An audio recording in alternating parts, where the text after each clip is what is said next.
Admiral Nexus Prime stood on the bridge of his flagship, staring at the broken human ship floating in space. The merchant vessel had fought hard before dying, but the Velkari fleet had won in the end. Now he looked at the prize they had taken. "Show me what we found," he said to his science officer. The alien pulled up holographic displays showing the human cargo. Advanced computers that could think faster than any Velkari machine. Medical equipment that could heal wounds in hours instead of days. Energy cores that burned hotter and longer than anything in Velkari space. This single human ship carries technology worth more than our entire fleet, the science officer said. If we could capture more ships like this, Nexus Prime nodded, slowly. The humans were rich beyond imagination. Their ships carried wonders that could change the balance of power in the galaxy, but there was one big problem. Human ships were also incredibly dangerous. The merchant vessel they had just destroyed had fought off 12 Velkari attack ships before finally dying. A simple cargo hauler had weapons that could punch through heavy military armor. What would a real human warship be able to do? "We cannot fight them directly," Nexus Prime said. "Their military ships would destroy us easily." His tactical officer, a scarred veteran of many battles, leaned forward. "Then we do not fight their military. We make them come to us on our terms." "Explain." The tactical officer activated another display. It showed human communication frequencies they had captured from the destroyed ship. "Humans have a weakness, Admiral. They care about their own people. When humans are in trouble, other humans always come to help them." Nexus Prime studied the data. Human rescue operations were famous throughout the galaxy. When human civilians were in danger, human military ships dropped everything to save them. It was both admirable and foolish. "You want to fake a distress call?" Nexus Prime said. "Exactly. We use their own communication equipment to send a message. We pretend to be human civilians in trouble. When they send a rescue ship, we capture it." The idea was brilliant in its simplicity. Human rescue ships would not be expecting an attack. They would be focused on saving lives, not fighting. A single rescue vessel, no matter how advanced, could be overwhelmed by superior numbers. Nexus Prime walked to the communication station. The human equipment looked strange compared to Velkari technology, but his engineers had figured out how to use it. What kind of distress call would bring them running? His intelligence officer, who had studied human behavior for years, stepped forward. "Civilians, Admiral. A colony ship with families. Children in danger. Pregnant mothers. The elderly. Humans cannot ignore such calls." "And what ship should we pretend to be?" The intelligence officer consulted his files. "The New Soul. A real human colony transport that disappeared 6 months ago.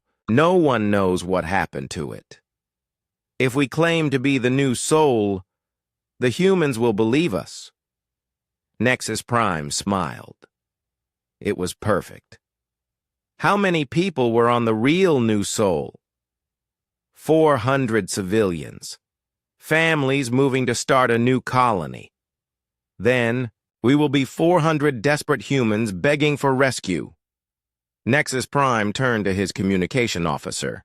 "Begin recording. We will create the most convincing distress call in galactic history." Over the next few hours, the Velkari carefully crafted their trap. They studied human speech patterns and emotional responses. They learned how humans talked when they were scared and desperate. They practiced until they could sound exactly like frightened colonists. The fake distress call was a masterpiece of deception. It claimed the New Soul had suffered engine failure while traveling through the Kepler 442 system. The ship was drifting without power. Life support was failing. They had food for only 3 more days, but the real genius was in the personal messages they included. A father begging someone to save his children. A pregnant woman afraid her baby would die. An old man saying goodbye to his grandchildren. Every message was designed to pull at human emotions. The humans will not be able to ignore this, the intelligence officer said as they finished recording. Their rescue instincts are too strong. Nexus Prime reviewed the message one final time. It sounded perfectly human, desperate but not hopeless, scared but still fighting. Exactly what real humans would send if they were truly in trouble. "Send it on all human emergency frequencies," he ordered. "Then move the fleet to the coordinates we claim to be at. We will wait for them to come to us." The Velkari fleet consisted of 30 warships. Not the biggest fleet in their navy, but more than enough to capture a single human rescue vessel. They positioned themselves around the area where the fake New Soul was supposed to be drifting. Nexus Prime had chosen the location carefully. The Kepler 442 system was far from major human colonies, but still within their rescue range. It had several large asteroids that could hide his ships until the moment of attack. Perfect for an ambush. "How long until they respond?" he asked. "Human rescue doctrine says they launch within hours of receiving a distress call," his tactical officer replied. "They should arrive within 2 days at most. 2 days to prepare the perfect trap." Nexus Prime spent the time positioning his ships and planning the attack. The human rescue vessel would drop out of hyperspace, expecting to find helpless colonists. Instead, it would find itself surrounded by Velkari warships, but they would not destroy the human ship immediately. They needed it intact to study the technology. The plan was to disable its weapons and engines, then board it. The human crew would be captured alive for questioning about their military secrets. "What if they send more than one ship?" a junior officer asked. Nexus Prime laughed. "Humans are efficient. They will send exactly what they think they need to rescue 400 civilians. 1 rescue ship, maybe 2 at most. Nothing we cannot handle." The intelligence officer nodded in agreement. "Human rescue doctrine is very predictable, Admiral. They calculate the minimum force needed for the mission and send exactly that. They will not waste resources on a simple rescue operation." As the hours passed, Nexus Prime felt more confident about his plan. Soon he would have human technology to study. Soon the Velkari Empire would have weapons that could match the humans. Soon the balance of power in the galaxy would shift. His science officer was already making plans for what they would do with captured human technology. New weapons for their fleet, better shields and armor. Maybe even the secret of human faster-than-light travel, which was somehow more efficient than any other species had achieved. "Admiral," the communication officer called out, "we are receiving a response to our distress call." Nexus Prime rushed to the communication station. Had they taken the bait so quickly? The message was short and official. "New Soul, this is Terran. Emergency Response Command. We have received your distress call. Help is on the way. Hold on." Perfect. The humans were coming to save people who did not exist. They were walking straight into the most carefully planned ambush in Velkari history. "All ships, maintain position," Nexus Prime ordered. "Wait for my signal before attacking. We want them completely inside our trap before we spring it." He stood on his bridge, watching the scanner displays that showed empty space. Soon that space would be filled with human ships. Ships full of technology and secrets that would make the Velkari Empire the most powerful force in the galaxy. Admiral Nexus Prime had no idea that he had just made the worst mistake of his life. Captain Lee Dae-ho was drinking coffee in his office when the emergency alert came through. Red lights flashed across his desk display as the priority message appeared. Human distress call. Civilian lives at risk. All available assets to respond. Immediately. He read the message quickly. The New Soul, a colony transport with 400 people aboard, was stranded in the Kepler 442 system. Engine failure. Life support failing. Standard rescue operation. But something felt wrong. Lee Dae-ho had been in the military for 20 years. He had rescued more stranded ships than he could count. He knew what real distress calls sounded like. This one was too perfect, too carefully crafted to pull at the heartstrings. He called up the technical details of the message. The New Soul was supposed to be a Horizon-class colony transport. But the engine specifications in the distress call did not match that ship class. Small details, but wrong details. "Computer, show me the file on the transport New Soul," he said. The data appeared on his screen. The New Soul had indeed disappeared. 6 months ago, while traveling to establish a new colony, no trace had ever been found. Now suddenly it was sending distress calls from a completely different region of space. Lee Dae-ho frowned. Either the New Soul had been drifting through space for 6 months, which was impossible given their reported life support situation, or someone was pretending to be the New Soul. He activated his communication system and called Admiral Park Soo-jin at Terran Emergency Response Command. "Admiral, I have concerns about this distress call," he said when she answered. Park Soo-jin was a small woman with steel in her voice. She had commanded rescue operations across human space for 15 years. "What kind of concerns, Captain?" "Technical. Inconsistencies. The ship they claimed to be disappeared 6 months ago in a different star system. The engine specifications do not match. The personal messages sound scripted." "You think it is a fake?" "I think it might be a trap, Admiral." Park Soo-jin was quiet for a moment. Lee Dae-ho could hear her typing on her keyboard, probably pulling up the same data he was looking at. "Protocol requires us to investigate any human distress call," she said finally, "even if we suspect it might be false." "Understood, Admiral." "What assets are you authorizing for the mission?" This was the critical question. Standard procedure would be to send 1 or 2 rescue ships to investigate. Fast, lightly armed vessels designed to evacuate civilians quickly. If it was a trap, those ships would be sitting ducks.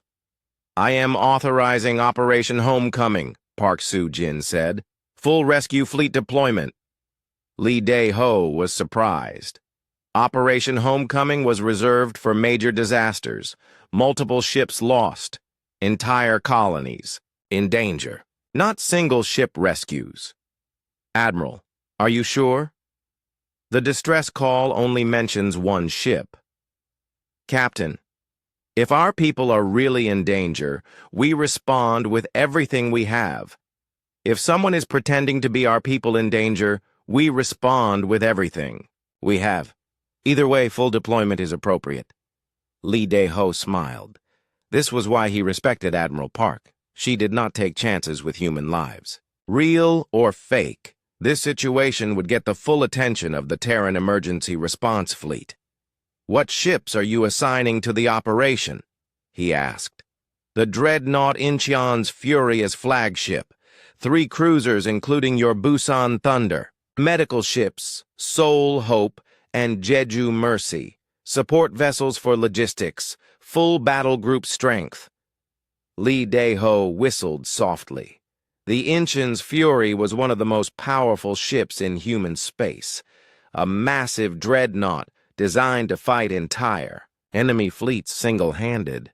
Bringing it to a rescue operation was like using a sledgehammer to crack an egg. "Admiral, If this is a trap, whoever set it is going to get a very unpleasant surprise. That is the idea, Captain. I am also assigning Commander Kim Min-ho from Intelligence to analyze the distress call during transit. If it is fake, I want to know who sent it and why. Understood. When do we launch? Immediately. I want the fleet in hyperspace within 6 hours. If there are really 400 civilians dying out there, every minute counts. Lee Dae-ho stood up and began putting on his uniform jacket. I will have the Busan Thunder ready for departure in 4 hours. Good. One more thing, Captain. I know you have doubts about this distress call. Trust your instincts. If we jump into a trap, I want you ready for a fight. The communication ended, and Lee Dae-ho called his senior officers to the bridge. Within minutes, the ship was buzzing, with activity as crew members prepared for emergency departure. Commander Kim Min-ho arrived 2 hours later with a team of intelligence analysts. He was a quiet man who specialized in enemy communication patterns and deception techniques. What do you think of our mysterious distress call? Lee Dae-ho asked him. Kim Min-ho pulled up the message on the bridge displays. Definitely suspicious. The emotional content is too calculated. Real people in real distress do not organize their thoughts this clearly. Any idea who might have sent it? The communication equipment is definitely human, probably captured from a destroyed ship. As for who is using it? Kim Min-ho paused. The timing and location suggest the Velkari Empire. Lee Dae-ho knew about the Velkari. They were aggressive expansionists who had been raiding merchant ships on the edge of human space. Intelligence reports suggested they were interested in human technology. A Velkari trap would make sense, he said. They cannot fight our military ships directly, so they try to lure us into an ambush. Exactly. The question is how many ships they brought to the party. The fleet assembled quickly. The massive bulk of the Incheon's Fury dominated the formation, its weapons and armor making it look like a floating fortress. The 3 cruisers took escort positions around the medical ships. Admiral Park Soo-jin took personal command from the bridge of the Incheon's Fury. She had decided this operation was too important to delegate. All ships, this is Admiral Park. We are responding to a distress call that may be genuine or may be a trap. Either way, we will handle it professionally. If there are civilians in danger, we save them. If there are enemies waiting for us, we destroy them. Any questions? There were no questions. The fleet knew its job. Fleet, jump to hyperspace on my mark. Mark! The ships disappeared in flashes of twisted space-time, heading for the Kepler 442 system at faster-than-light speed. The journey would take 18 hours. During the trip, Commander Kim Min-ho continued analyzing the distress call. He found more inconsistencies, references to ship systems that did not exist on colony transports, personal messages that used, language patterns not common among human colonists. It is definitely fake, he reported to Admiral Park. Someone studied human communications and did a good job copying them, but not perfect. How big a fleet should we expect? Unknown. But if they are confident enough to fake a distress call, they probably have significant forces, maybe 20 or 30 ships. Admiral Park smiled grimly. Then they are in for a rude awakening. Our fleet could handle 3 times that number. As they approached the Kepler 442 system, the mood on the ships became tense. Everyone knew they might be jumping into a fight. Weapons were charged. Shields were raised. Medical teams prepared for casualties. All ships, prepare to drop out of hyperspace, Admiral Park announced. If this is a trap, we go in ready for battle. If it is real, we go in ready to save lives.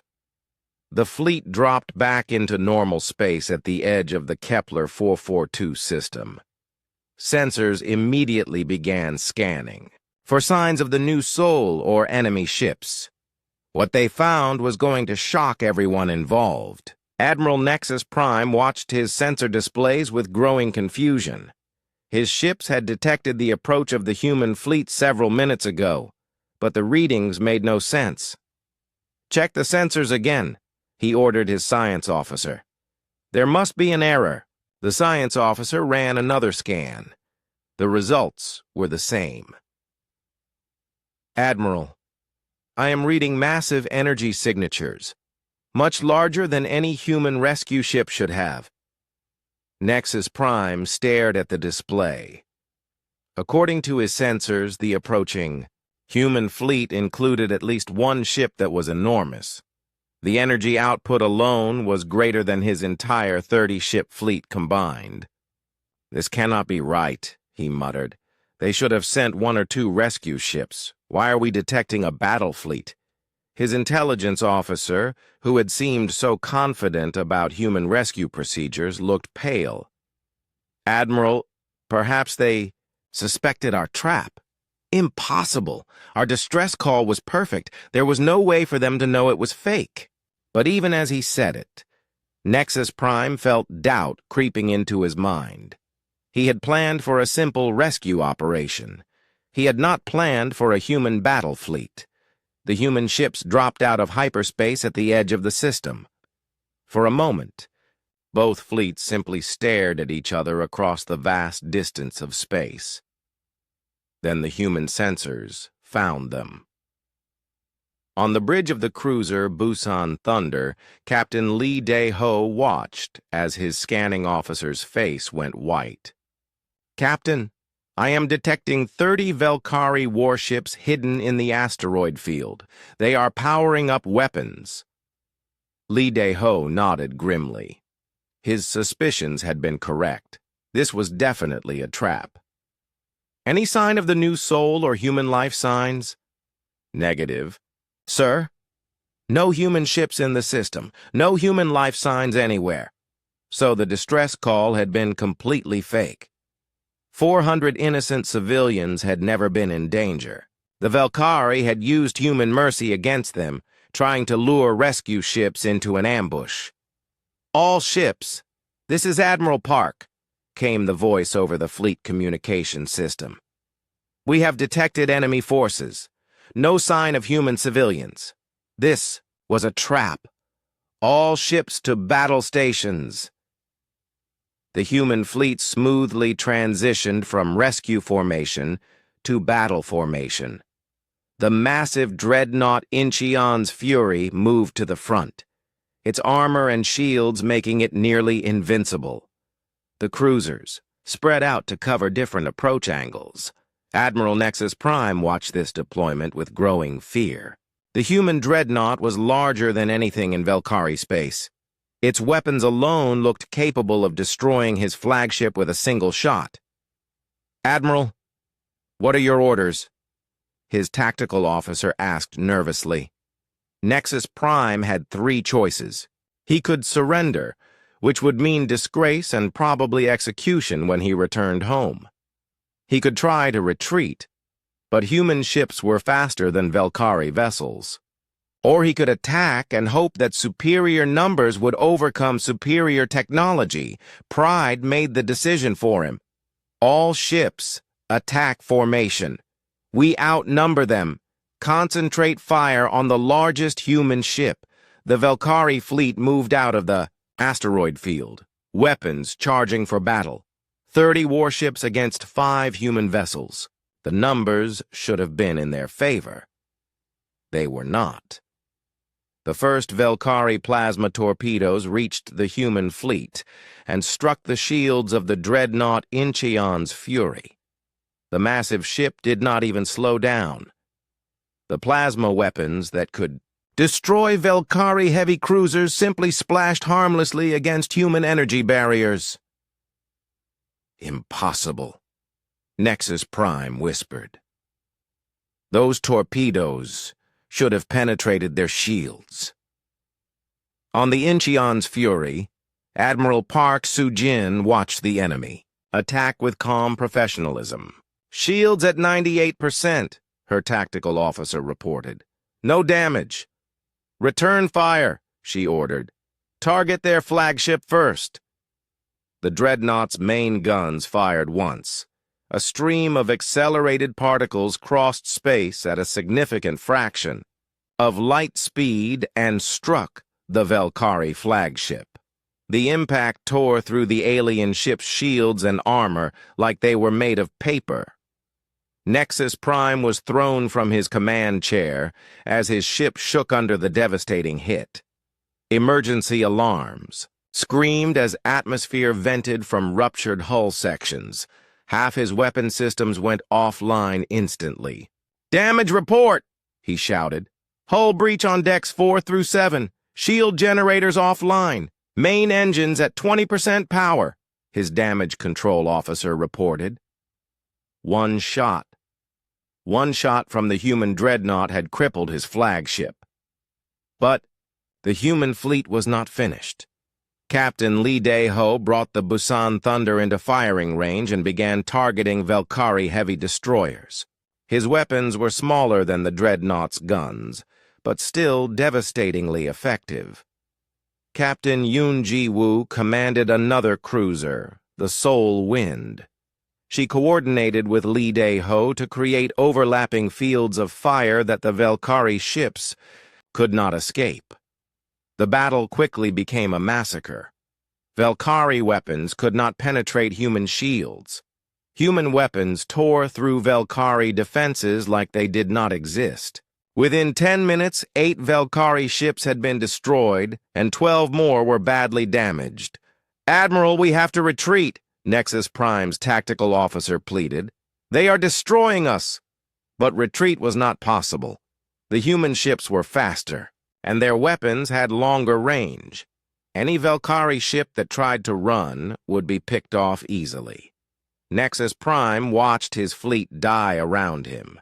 Ships he had commanded for years were reduced to drifting wreckage. Crews he had trained were dying. In the cold vacuum of space, "How?" he asked his science officer. "How are they so much more powerful than our intelligence indicated?" The science officer was frantically studying sensor readings from the human ships. "Admiral, I think our intelligence was based on old information. These human ships are using technology we have never seen before. Indeed, the human fleet was demonstrating capabilities that no other species in the galaxy possessed. Their shields could absorb massive amounts of damage without failing. Their weapons could punch through any known armor. Their ships moved with impossible speed and precision. But worse than their technology was their tactics. The human commanders fought with cold, calculated efficiency. They did not waste shots or make emotional decisions. Every move was designed to cause maximum damage to the enemy while taking minimum risk to themselves. Captain Lee Dae-ho demonstrated this perfectly as he maneuvered the Busan Thunder. He used the asteroid field to break up Valkyrie formations, forcing them to fight in small groups where human firepower superiority was most effective. Lieutenant Commander Han So-young, his tactical officer, provided precise targeting data that allowed human weapons to hit Valkyrie weak points consistently. She had studied alien ship designs and knew exactly where to aim for maximum effect. The Valkyrie had superior numbers, but numbers meant nothing when technology and training were so unequal. It was like watching ancient warriors with spears attack, modern soldiers with machine guns. After 20 minutes of battle, only 12 Valkyrie ships remained functional. The rest were either destroyed or too damaged to fight. Nexus Prime's flagship was barely holding together. "Admiral Park, this is Captain Yoon from the Seoul Wind," came a voice over human communications. "Enemy fleet is broken. Should we finish them off?" Admiral Park considered the question. The Valkyrie fleet was no longer a threat. They could barely fight back, but they had tried to murder innocent humans with their fake distress call. "Leave the flagship intact," she ordered. "Destroy the rest." The remaining Velkari ships died quickly under concentrated human fire. Only Nexus Prime's heavily damaged. Flagship survived, floating helplessly in space, but Admiral Park was not finished with the Velkari Admiral. She had questions that needed answers, and she had a message to send to anyone else who thought they could trick humans into traps. The real war was just beginning. Captain Lee Dae-ho stood on the bridge of the Busan Thunder, watching the burning remains of the Velkari fleet drift through space. The battle had lasted exactly 23 minutes, from first shot to last. In that time, 29 Velkari warships had been destroyed or disabled. The human fleet had suffered 0 casualties. "Captain," his tactical officer, Lieutenant Commander Han So-young, reported, "all enemy ships are neutralized except for the flagship. They are requesting permission to surrender." Lee Dae-ho looked at Admiral Park's orders on his display screen. The Velkari flagship was to be kept alive for questioning, but that did not mean they could simply give up and walk away. "Tell them they can surrender after they answer some questions," he said, "but keep weapons locked on their ship. If they try anything, destroy them immediately." This was standard human military doctrine when dealing with enemies who had targeted civilians. No mercy for those who would harm innocents, but information was valuable. On the Velkari flagship, Admiral Nexus Prime received the human response with a mixture of relief and terror. Relief that he might survive the next few minutes. Terror at what the humans might do to him afterward. "What do they want to know?" he asked his communication officer. "They are asking about other distress calls, Admiral. They want to know if we have sent fake messages before." Nexus Prime closed his eyes. Of course the humans would ask about that. His intelligence officer had convinced him that the fake distress call plan was brilliant. Now he realized it might have been the stupidest idea in military history.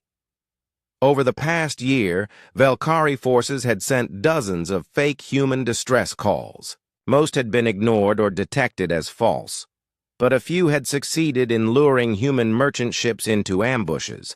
3 cargo vessels had been captured. 2 passenger ships had been destroyed.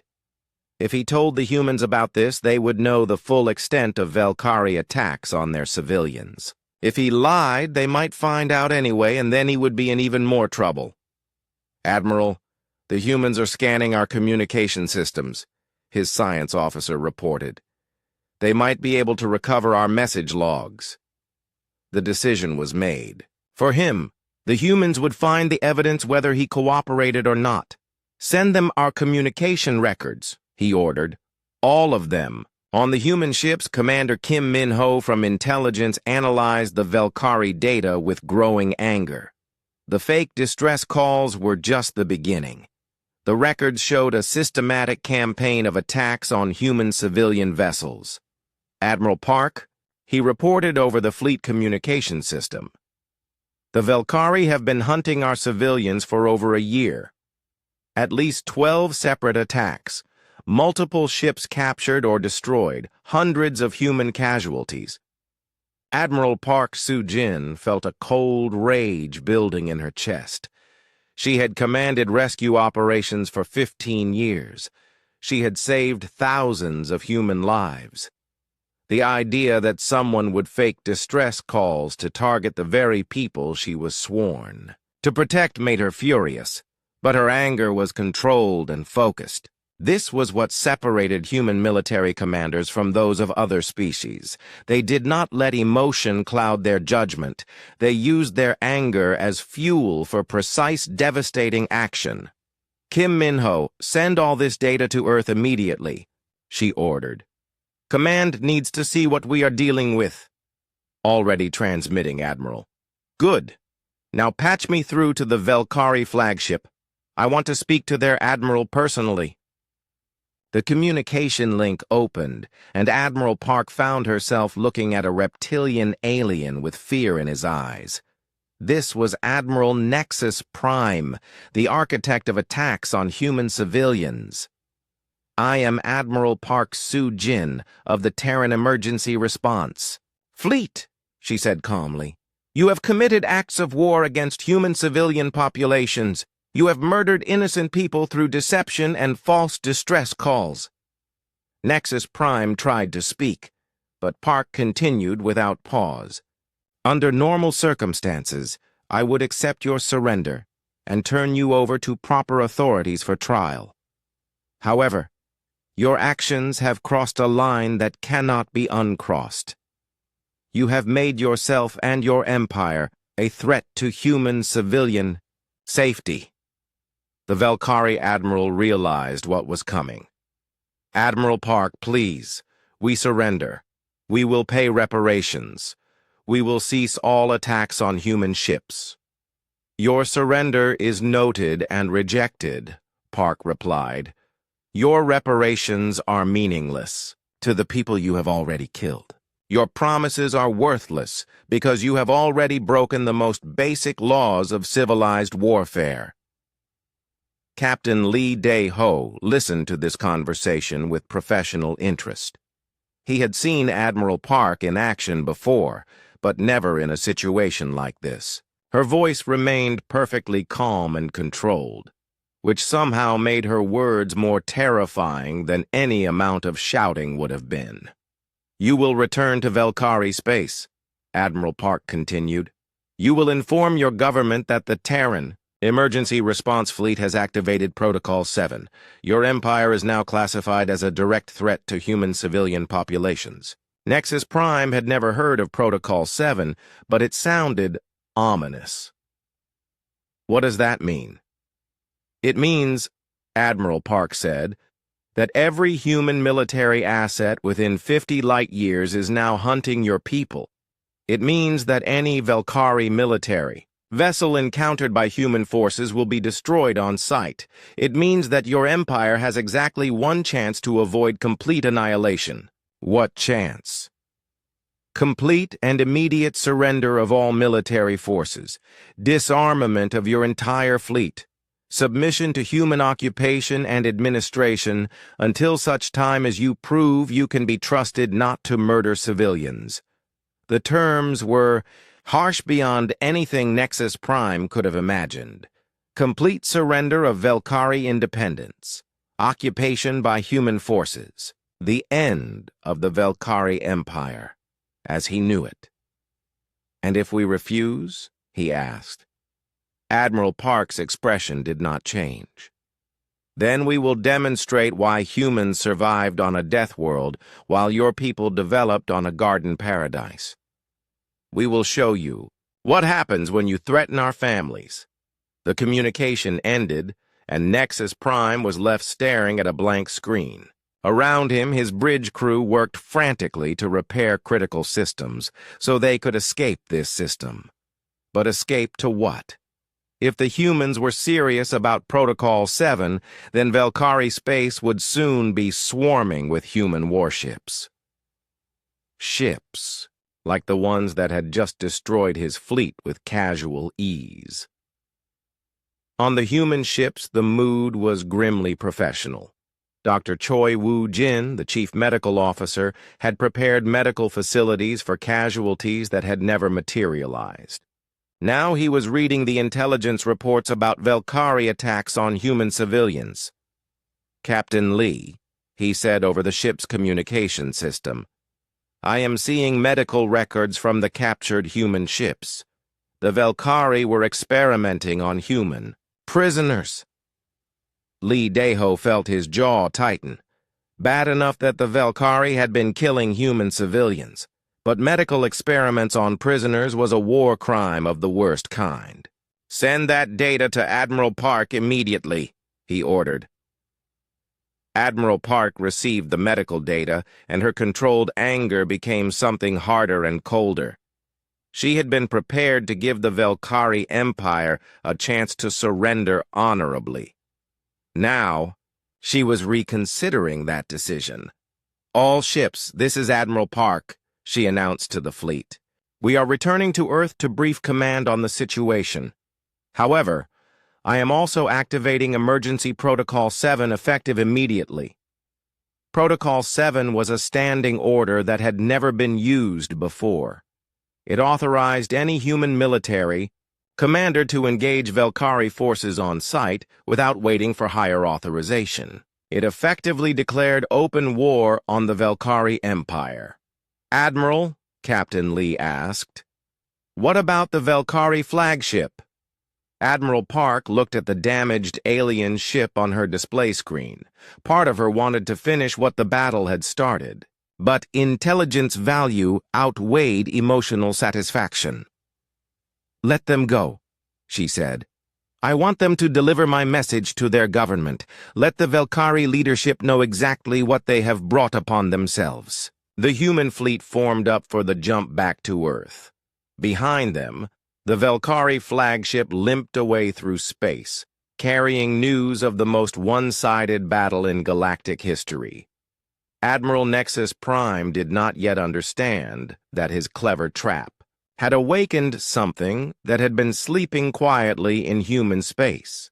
The Terran Emergency Response Fleet was designed to save lives and help people, but humans had other fleets designed for very different purposes, and all of them were about to receive new orders. The badly damaged Velkari flagship limped through space for 3 days before reaching the edge of Velkari territory. Admiral Nexus Prime sat in his command chair, staring at status reports that painted a grim picture. Half his ship's systems were offline.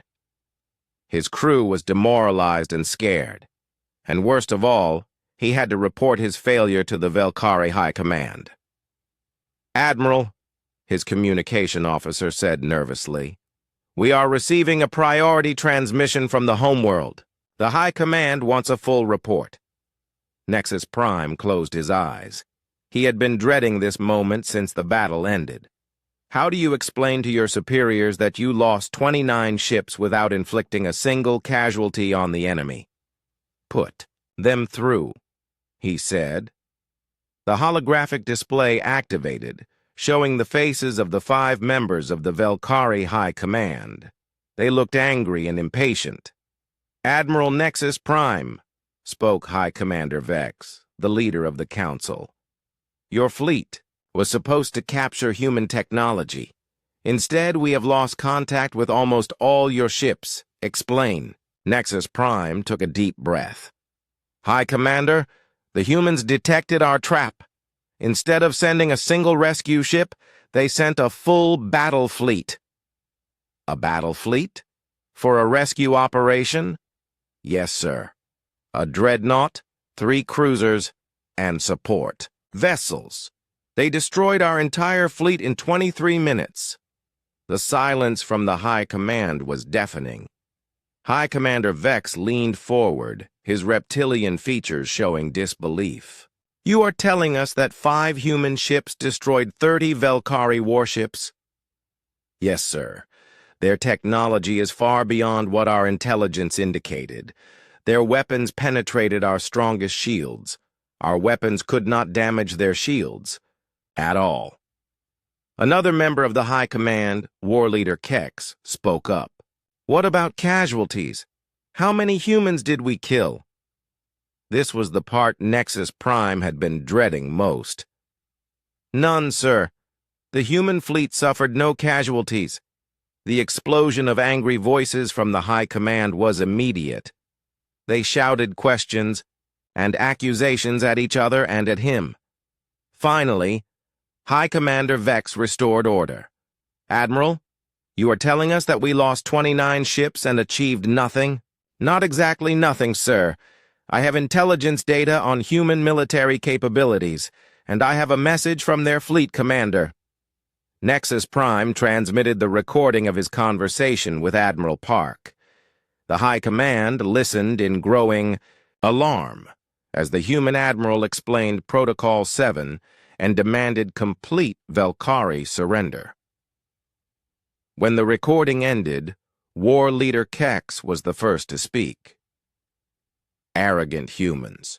They think they can threaten the Velkari Empire with 5 ships?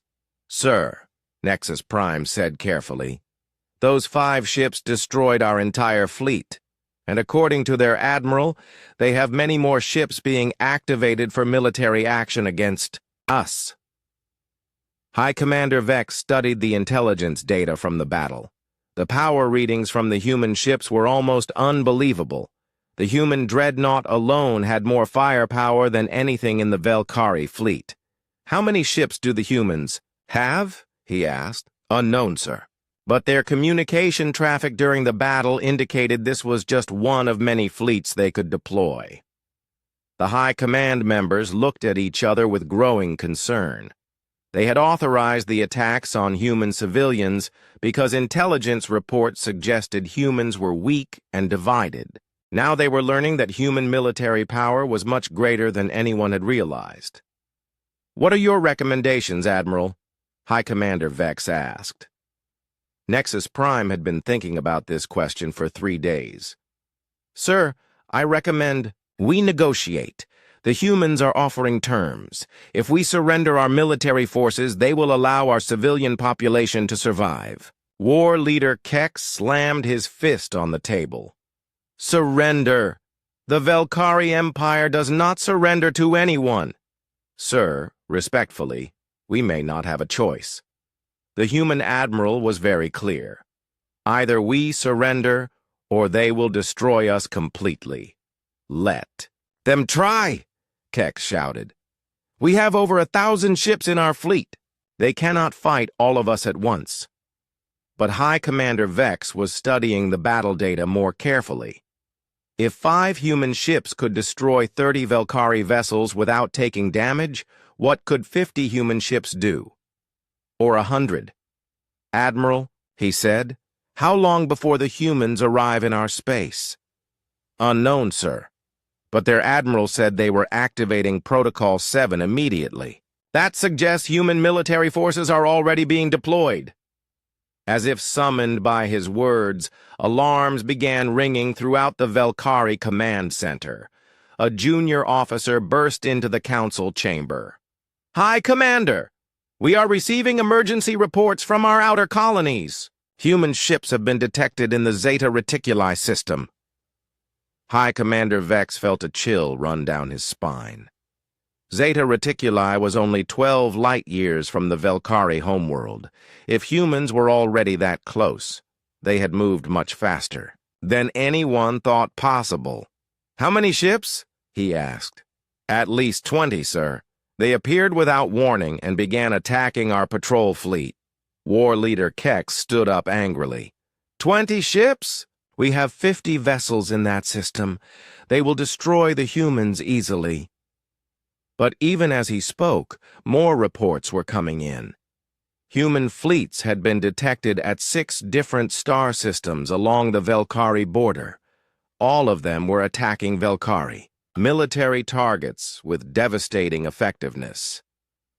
On Earth, Admiral Park Soo-jin stood in the Terran Command Center, watching tactical displays that showed the opening moves of humanity's response to Velkari aggression. The displays were covered, with red dots representing human military fleets moving into position.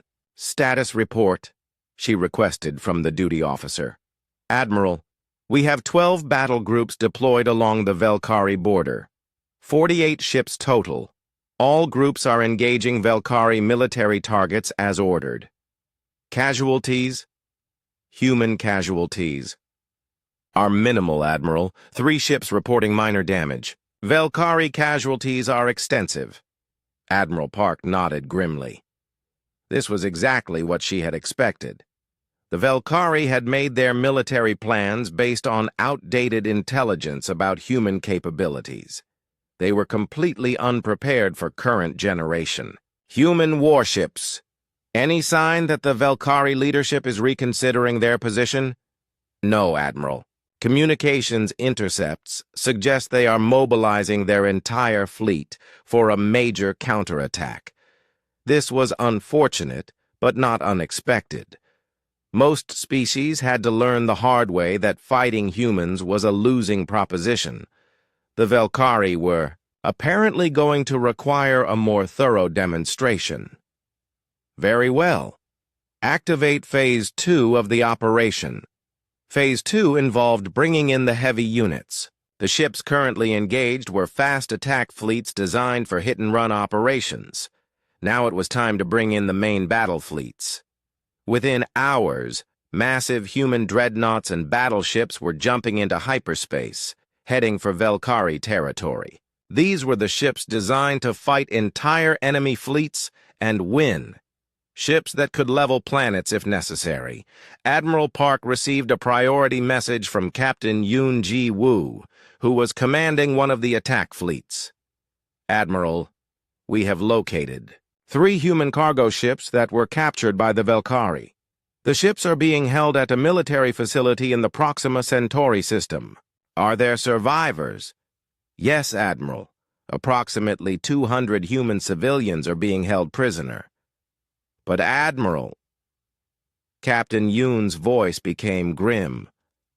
The Velkari have been conducting medical experiments on them. Admiral Park felt her controlled anger flare into something much hotter. Medical experiments on prisoners were forbidden by every civilized law in the galaxy. The Velkari had not just attacked human civilians, they had tortured them. Captain Yoon, you are authorized to use any force necessary to rescue those prisoners. If the Velkari resist, destroy them. Understood, Admiral. What about the facility itself? Admiral Park considered the question. The Velkari military base was where they had been torturing human prisoners. It deserved no mercy. Level it, Captain. Leave nothing standing. The message ended, and Admiral Park turned back to the tactical displays. Red dots representing human fleets were spreading across Velkari space like an infection. Each dot represented ships capable of destroying anything the Velkari could field against them. But the humans were not just fighting a military campaign. They were sending a message to the entire galaxy. The message was simple. Anyone who targets human civilians will face the full wrath of human military power. On the Velkari homeworld, High Commander Vex watched his empire crumble on tactical displays. In less than 24 hours, human forces had destroyed over 100 Velkari ships and captured 6 star systems. How is this possible? War Leader Kex demanded. We have been planning for this war for months.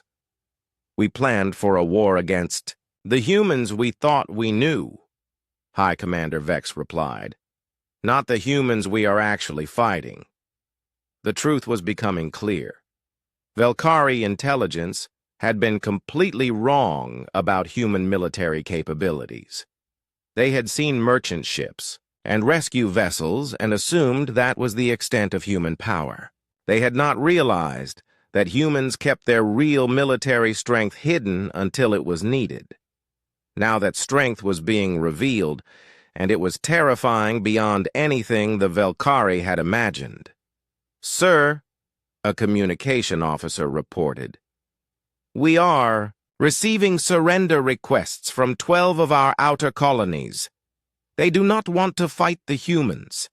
High Commander Vex closed his eyes. His empire was falling apart.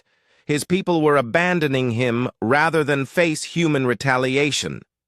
Admiral, Nexus Prime had Ambassador Lee Sung-min stood at the podium in the Great Assembly Hall of the Galactic Council. Representatives from 47 different species filled the chamber, their various forms creating a diverse display of galactic civilization. But today, all eyes were focused on the human ambassador. News of the human military response to Velkari aggression had spread through galactic communication networks faster than the human fleets themselves. Within days, every major government in the galaxy knew that humanity was at war. Honored representatives, Ambassador Lee began, his voice calm and measured. I come before you today to inform the galaxy of recent events involving the Velkari Empire and human civilian populations. He activated the holographic display system, showing images from the battle in the Kepler 442 system. The assembled aliens watched in stunned silence as human ships systematically destroyed the Velkari fleet. For over a year, Ambassador Lee continued, Velkari forces have been conducting attacks on human civilian vessels. They have murdered innocent people, captured human cargo ships, and conducted illegal medical experiments on prisoners. Shocked, murmurs rippled through the assembly. Medical experiments on sentient prisoners were forbidden by galactic law. Several species had representatives who looked visibly disturbed by this revelation. The final provocation came when Velkari forces sent a false distress call pretending to be human civilians in need of rescue. This was an attempt to lure human rescue ships into an ambush. Such deception strikes at the heart of galactic rescue protocols that protect all our peoples. Ambassador Zex from the Thraxian hegemony, a warrior species known for their aggressive nature, leaned forward. Ambassador Lee, while these Velkari actions are deplorable, your response seems excessive. Our intelligence reports suggest you have deployed over 200 warships against them. Ambassador Lee turned to face the Thraxian representative directly. Ambassador Zex, how many ships would the Thraxian hegemony deploy if someone was hunting your civilians and conducting medical experiments on your people? The question hung in the air. Every species in the chamber understood the implication. Any government that failed to protect its civilians would quickly lose legitimacy. We would deploy everything necessary, Zex admitted reluctantly. As are we, Ambassador Lee replied. The Velkari Empire chose to target human civilians through deception and false distress calls. This crosses a line that no species may cross. We will demonstrate why. The calmness in his voice somehow made the words more threatening than any amount of shouting would have been. Several representatives shifted uncomfortably in their seats. Ambassador Quill from the peaceful Centaurian Federation raised a delicate hand. Ambassador Lee, surely there must be room for negotiation? Perhaps reparations or a formal apology? The Velkari government was offered the opportunity to surrender, Ambassador Lee replied. They chose to continue fighting. They are mobilizing their entire fleet to attack human colonies in retaliation for our rescue of human prisoners. He activated another display, showing intelligence data about Velkari military movements. As we speak, over 500 Velkari warships are moving toward human space with the stated intention of destroying human civilian populations in revenge. The chamber erupted in alarmed voices. 500 ships represented one of the largest military fleets ever assembled. The idea that they were targeting civilians horrified many of the more peaceful species. This is madness, Ambassador Quill said. Such an attack would violate every principle of civilized warfare. Indeed, Ambassador Lee agreed, which is why humanity has activated our full military response. The Velkari Empire will be stopped before they can carry out their threats against our people. What Ambassador Lee did not say, but what many representatives understood, was that humanity was demonstrating something important to the galaxy. They were showing what happened when someone threatened human civilians. In the private communications booths surrounding the assembly hall, government representatives frantically contacted their home worlds. The displays of human military power were beyond anything most species had imagined possible. Ambassador Reth from the Kepler Trading Consortium was speaking urgently to his government. Yes, Minister, I am watching human warships destroy Velkari fleets in real time. Their technology is decades ahead of anything we have seen before. Similar conversations were happening throughout the chamber.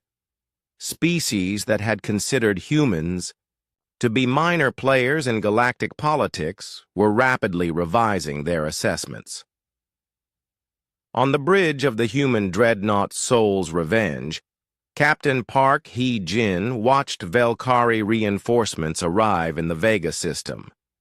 Her ship was part of the second wave of human forces, the heavy units designed to fight major fleet actions. "Captain," her tactical officer reported, "I count 67 Velkari ships moving into attack formation. They significantly outnumber us." Captain Park looked at her own force. 12 human ships against 67 alien vessels. The numbers should have been intimidating. They were not. "All ships. This is Captain Park. The Velkari have brought their main fleet to fight us. They still do not understand what they are facing. Let us educate them." The battle that followed was watched by observers throughout the galaxy. News networks from dozens of species had ships at safe distances, recording the engagement for broadcast. The Velkari fleet attacked with conventional tactics, trying to use superior numbers to overwhelm human defenses. Their plasma weapons and missile systems represented the best technology their empire could produce. It was not enough. Human point defense systems destroyed Velkari missiles before they could reach their targets. Human shields absorbed plasma weapon hits without significant damage, and human return fire was devastatingly effective. The Soul's Revenge fired its main guns once and obliterated 3 Velkari heavy cruisers with a single shot. Other human ships demonstrated similar firepower, cutting through the alien fleet like it was made of paper. "Impossible," whispered Ambassador Zex as he watched the battle footage in the Galactic Council chamber. "No species has that kind of military power." But the evidence was undeniable. In 45 minutes, the human fleet destroyed 51 Velkari ships and forced the remainder to retreat. Human casualties were 0 killed, 3 wounded. Ambassador Lee paused his presentation to allow the chamber to absorb what they had just seen. When he spoke again, his voice carried a weight that had not been there before. "The galaxy has lived in peace for generations because all civilized species follow certain rules. We do not target civilians. We do not conduct medical experiments on prisoners. We do not use deception to violate rescue protocols that protect everyone." He looked around the chamber, making eye contact with representatives from multiple species. "The Velkari Empire has broken these rules. They have chosen to make war on innocent people. They have forced humanity to respond with the full measure of our capabilities." The chamber was silent except for the soft hum of translation devices. "We do not seek to conquer territory or impose our will on other species. We seek only to protect our people and ensure that such attacks never happen again. When this conflict ends, the galaxy will remember why these rules exist." In secure government facilities across the galaxy, military planners were frantically revising their assessments of human capabilities. Species that had considered military action against human interests quietly shelved those plans. The Altarian Republic canceled a planned blockade of human trade routes. The Proxima Alliance withdrew troops from disputed border regions. Even the aggressive Thraxian hegemony decided that their territorial disputes with humanity could wait for more diplomatic solutions. On the Velkari homeworld, High Commander Vex watched the same battle footage with growing despair. His empire's main fleet, the pride of Velkari military power, had been destroyed in less than an hour. "How many ships do we have left?" he asked his military advisor. "Perhaps 200 functional. Warships, High Commander. But morale is collapsing. Many captains are refusing orders to engage human forces. 200 ships against an enemy that could destroy 67 vessels without taking casualties. The mathematics were simple and terrifying. "Sir," his communication officer reported, "we are receiving surrender offers from 18 more colony worlds. They want to negotiate with the humans directly."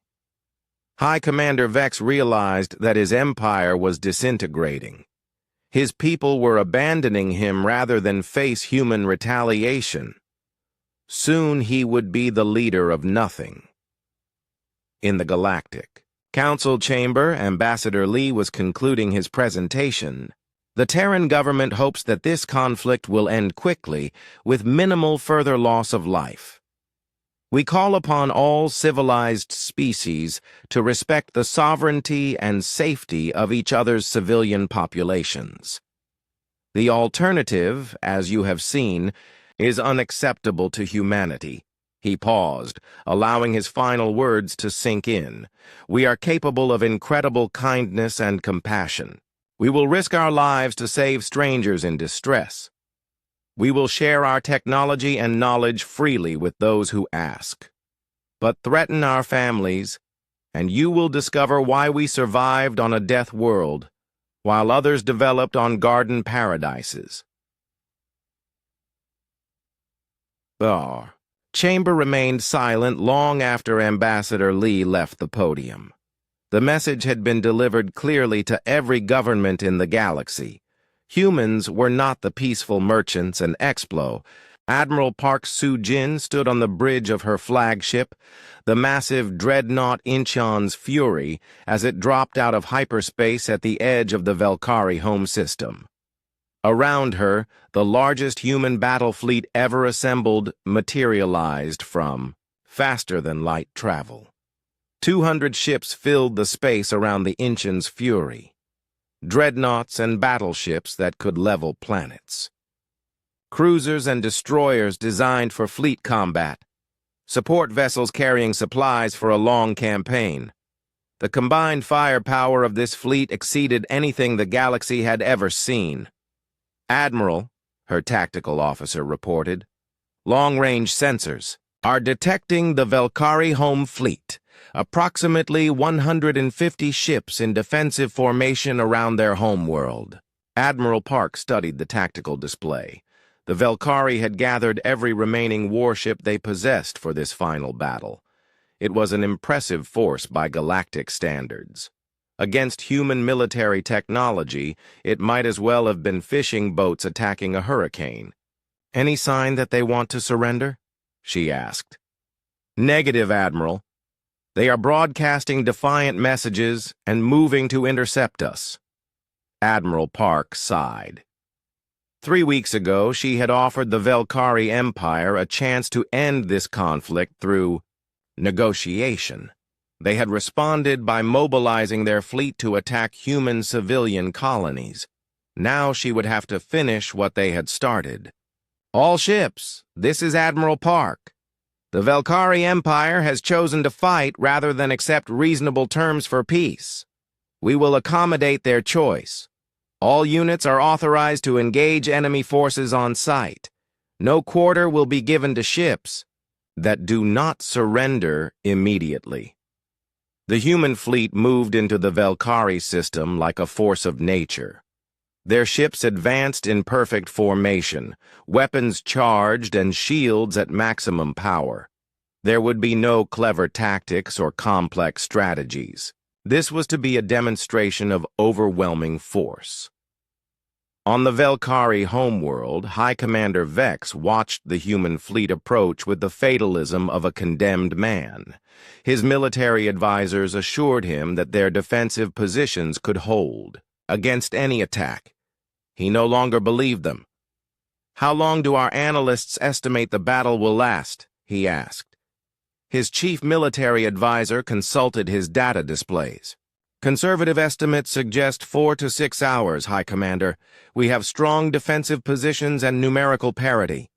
But High Commander Vex had seen what human ships could do to Velkari fleets. Numerical parity meant nothing when the enemy's weapons were so vastly superior. "And optimistic estimates?" The advisor was quiet for a moment. "Perhaps 2 hours, sir." High Commander Vex looked out at his home fleet through the command center's viewing windows. Those ships represented centuries of Velkari military development, the best technology his species had ever created, the finest crews in their navy. All of it was about to be reduced to scrap metal and vapor. The battle began when the Velkari fleet opened fire at maximum range. Hundreds of plasma torpedoes and energy beams crossed the vast distance between the fleets. It was an impressive display of firepower that would have devastated any other enemy. Against human ships, it achieved nothing. The plasma torpedoes struck human shields and were absorbed without effect. Energy beams that could penetrate heavy armor simply dispersed against human defensive barriers. 200 human ships advanced through the Velkari barrage without slowing down. Admiral Park watched the enemy fire splash harmlessly against her fleet and felt a moment of sadness. The Velkari were brave. They were fighting against impossible odds to defend their homeworld. In other circumstances, she might have respected their courage, but they had tortured human prisoners. They had murdered innocent civilians. They had fake distress calls to lure rescue ships into ambushes. There could be no mercy for such actions. All ships commence firing, she ordered. The human fleet opened fire, and the space around the Velkari homeworld lit up like a star-going nova. Massive.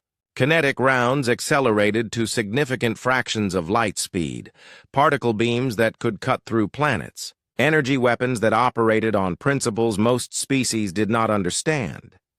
The first salvo destroyed 37 Velkari ships outright. The second salvo eliminated 29 more. Within 5 minutes, half the Velkari home fleet had ceased to exist. Captain Lee Dae-ho, commanding the cruiser Busan Thunder, coordinated his ship's fire with surgical precision. His tactical officer, Lieutenant Commander Han So-young, identified priority targets and eliminated them with minimal waste of ammunition. "Captain," she reported, "the Velkari are attempting to form a defensive shell around their planet. Should we break their formation?" Lee Dae-ho studied the tactical display. The surviving Velkari ships were desperately trying to protect their homeworld from bombardment. It was a futile gesture, but he understood their motivation. Negative. Focus fire on military targets only. No planetary bombardment unless they attempt to attack our ships from the surface. This was standard human military doctrine. Destroy enemy military forces completely, but avoid unnecessary civilian casualties. The goal was to end the war, not to commit genocide. Dr. Choi Woo-jin, the chief medical officer aboard the Seoul's Mercy Hospital ship, monitored casualty reports from the battle. His medical teams were prepared to treat wounded from both sides, as required by galactic medical conventions. "Captain Yoon," he reported to the hospital ship's commander, "human casualties remain minimal. 3 injured from equipment malfunctions, none from enemy action. Velkari casualties are extensive." Captain Yoon Ji-woo nodded grimly. She had commanded medical ships for 10 years and had never seen such a one-sided battle. The Velkari fleet was being systematically destroyed without inflicting any significant damage on human forces. "Prepare to receive survivors," she ordered. "When this is over, we will treat any Velkari wounded according to medical protocols." This was another aspect of human military doctrine that confused other species. Humans could be utterly ruthless in combat, but they followed strict rules about treating prisoners and wounded enemies. They destroyed opposing military forces without mercy, then provided medical care to the survivors. On the surface of the Velkari homeworld, billions of civilians watched their home fleet die in the orbital battle above.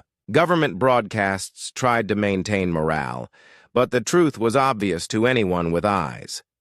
The Velkari Empire was losing. Badly. High Commander, a communication officer reported to Vex. We are receiving surrender signals from 43 ships. Their commanders are requesting permission to withdraw from the battle.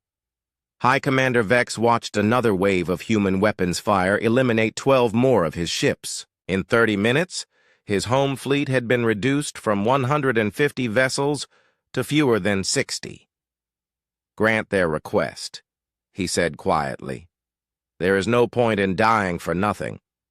The Velkari ships that could still move began withdrawing from the battle zone, broadcasting surrender signals on all frequencies. Admiral Park ordered her fleet to hold fire on vessels that were clearly attempting to surrender. Admiral, her communication officer reported, the Velkari homeworld is requesting direct communication with you. Admiral Park considered the request. The battle was effectively over. The Velkari military had been completely destroyed. Now came the more difficult task of establishing terms for peace. Put them through. High Commander Vex appeared on the main display screen, his reptilian features, showing exhaustion and defeat. Behind him, Admiral Park could see the chaos of a command center in crisis. Admiral Park, he said, I am High Commander Vex of the Velkari Empire. I formally request an end to hostilities. Are you surrendering unconditionally?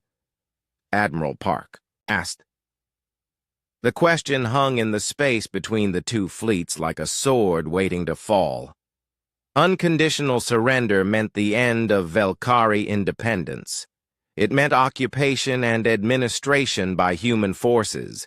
It meant the complete destruction of everything High Commander Vex had spent his life building, but the alternative was the complete destruction of his people. Yes, he said finally. The Velkari Empire surrenders unconditionally to human forces. Admiral Park nodded. Your surrender is accepted. All Velkari military forces will stand down immediately. Your government will submit to temporary human administration until proper reparations have been made for war crimes against human civilians. What about our people, our colonies? Civilian populations will be protected under human occupation. Your colonies that surrendered early will be treated more leniently than those that continued to resist. Your military personnel will be processed according to galactic law. It was more generous than High Commander Vex had expected. He had feared that the humans would simply exterminate his entire species. Instead, they were offering survival in exchange for submission. Admiral, he said, what will happen to those responsible for the attacks on human civilians? Admiral Park's expression did not change, but her voice became colder. They will face trial for war crimes. If convicted, they will be executed according to galactic law. High Commander Vex understood. The humans would show mercy to civilians and ordinary soldiers. But those who had planned and carried out the attacks on human non-combatants would pay with their lives. It was, he realized, more justice than his people deserved. The Velkari War was over. In 3 weeks, the human military had destroyed a spacefaring empire that had existed for over 1,000 years. 6 months after the fall of the Velkari Empire, Ambassador Lee Sung-min stood once again at the podium in the Great Assembly Hall of the Galactic Council. The chamber looked the same as before, but the atmosphere was completely different. Representatives, who had once viewed humanity as minor players in galactic politics, now listened to every word with careful attention. Honored representatives, Ambassador Lee began, I come before you today to report on the conclusion of the Velkari conflict and the establishment of new protocols for civilian protection throughout the galaxy. He activated the holographic display, showing images of former Velkari worlds now under human administration. What the representatives saw surprised many of them. Instead of the harsh military occupation they expected, they saw reconstruction efforts and humanitarian aid programs. Human forces have completed the disarmament of all Velkari military assets, Ambassador Lee continued. Former Velkari colonies are being administered by joint human-civilian councils until stable governments can be established.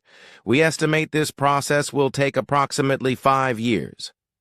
Ambassador Quill from the Centaurian Federation raised her hand. Ambassador Lee, what has become of the Velkari leadership responsible for the attacks on human civilians? They have been tried by Galactic Court for war crimes, Ambassador Lee replied. Admiral Nexus Prime and 17 other senior officers were found guilty and executed according to galactic law. High Commander Vex and 43 others received life imprisonment. Lower-ranking personnel who were following orders have been released with restrictions. The chamber was quiet as representatives absorbed this information. The trials had been conducted according to established galactic legal procedures, with full due process rights for the accused. The humans had not simply executed their enemies in revenge. The Velkari civilian population has been treated according to galactic humanitarian standards, Ambassador Lee continued. No reprisals have been taken against non-combatants. Human medical teams have provided aid to war refugees. Reconstruction of damaged infrastructure is proceeding ahead of schedule. What Ambassador Lee did not say, but what every representative understood, was that humanity had demonstrated something remarkable. They had the power to destroy entire civilizations, but they chose to use that power responsibly.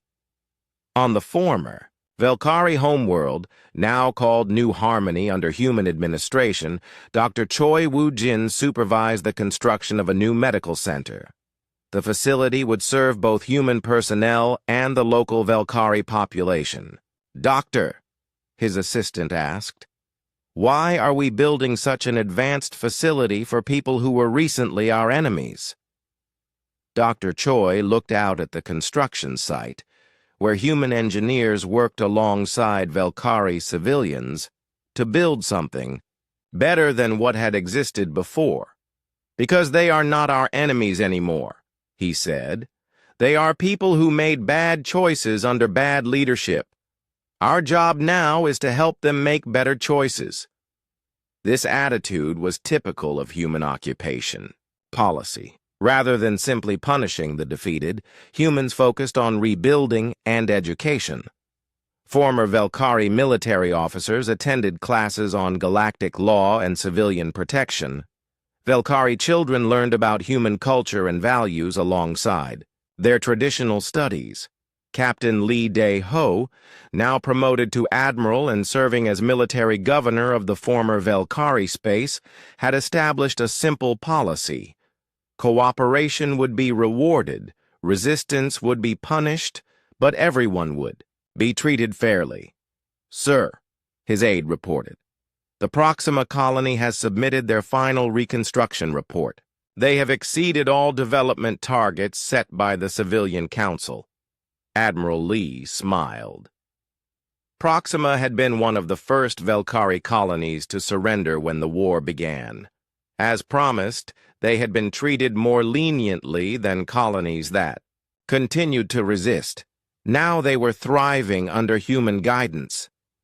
"Send them a commendation and authorize the early transition to self-governance," he ordered. "They have earned the right to run their own affairs again." This was the carrot that motivated cooperation throughout former Velkari space. Colonies that embraced human administration and followed galactic law would regain their independence quickly. Those that caused problems would remain under direct human control longer. In the Galactic Council chamber, Ambassador Lee was addressing questions about human military capabilities. "Ambassador," asked Representative Zex from the Thraxian hegemony, Many of our military analysts are curious about human ship designs. Your technology appears to be significantly more advanced than anything else in the galaxy. Ambassador Lee chose his words carefully. Human military technology has been developed specifically to protect human interests. We do not seek technological superiority for its own sake, but we ensure that our forces can handle any threat to our people. What he did not mention was that human ships incorporated defensive technologies that no other species had developed. Energy shields based on principles that most aliens did not understand. Weapon systems that could adjust their output based on target analysis. Computer systems that could react faster than biological minds. But perhaps most importantly, human military doctrine emphasized overwhelming response to threats against civilians. Other species designed their militaries to fight other militaries. Humans designed their forces to end conflicts as quickly and decisively as possible. Will humanity be sharing these technologies with other species? Asked Ambassador Reth from the Kepler Trading Consortium. Defensive technologies will be made available to species that sign the new Civilian Protection Accords, Ambassador Lee replied. Weapons technologies will remain restricted to human forces. The new Civilian Protection Accords were humanity's proposal for preventing future conflicts like the HFY War. The agreement established strict protocols for civilian safety, rescue operations, and the treatment of non-combatants. Any species that signed the accords would receive human protection against attacks on their civilians. In exchange, they would agree to respect human civilian safety and provide assistance during emergencies. So far, 37 species had signed the accords. The others were still considering the implications. On the bridge of the dreadnought Inchen's Fury, now serving as flagship for the Terran patrol fleet, Admiral Park Soo-jin reviewed intelligence reports from across the galaxy. The effects of the HFY War were still spreading through galactic civilization. Admiral, her intelligence officer reported, we have detected significant reductions in piracy and raiding activity throughout the Outer Rim territories. Attacks on civilian shipping have decreased by 73%. Admiral Park nodded. This was exactly what they had hoped to achieve. The destruction of the HFY Empire had sent a clear message to every criminal organization and aggressive species in the galaxy. Attacking civilians would bring swift and terrible retaliation from human forces. Any species showing signs of increased military activity? She asked. Negative, Admiral. If anything, several governments have reduced their military spending and redirected resources to civilian programs. This was another unexpected consequence of the war. Species that had been building up their militaries for potential conflicts with neighbors were reconsidering those plans. Why spend enormous resources on weapons when the humans would step in to prevent civilian casualties anyway? It was creating a more peaceful galaxy. But it was also creating a galaxy where human approval mattered more than anyone had expected. Back in the Galactic Council chamber, Ambassador Lee was concluding his presentation. The Terran government believes that the lessons of the HFY conflict are clear. Civilized species must protect each other's civilian populations. We must maintain rescue protocols that allow people in genuine distress to receive help. We must never allow military forces to target non-combatants. He paused, looking around the chamber at representatives from dozens of different species. Humanity did not ask to become the galaxy's police force. We prefer to explore, trade, and learn from other cultures. But we will not allow anyone to threaten innocent people, whether they are human or alien. The final message was unmistakable. Humans would use their overwhelming military power to protect civilians throughout the galaxy. They would do so fairly and according to established law. but they would do so decisively and without mercy for those who crossed the line. We have learned much from this conflict, Ambassador Lee continued. We have learned that some species mistake our kindness for weakness. We have learned that our desire for peace can be seen as invitation for aggression. We have learned that sometimes the only way to preserve civilization is to demonstrate the consequences of abandoning it. He gestured to the displays showing reconstruction efforts on former Velkari worlds. But we have also learned that most beings, regardless of species, want the same things we do: safety for their families, prosperity for their communities, hope for their children's future. The Velkari people were not evil. They were misled by leaders who chose conquest over cooperation.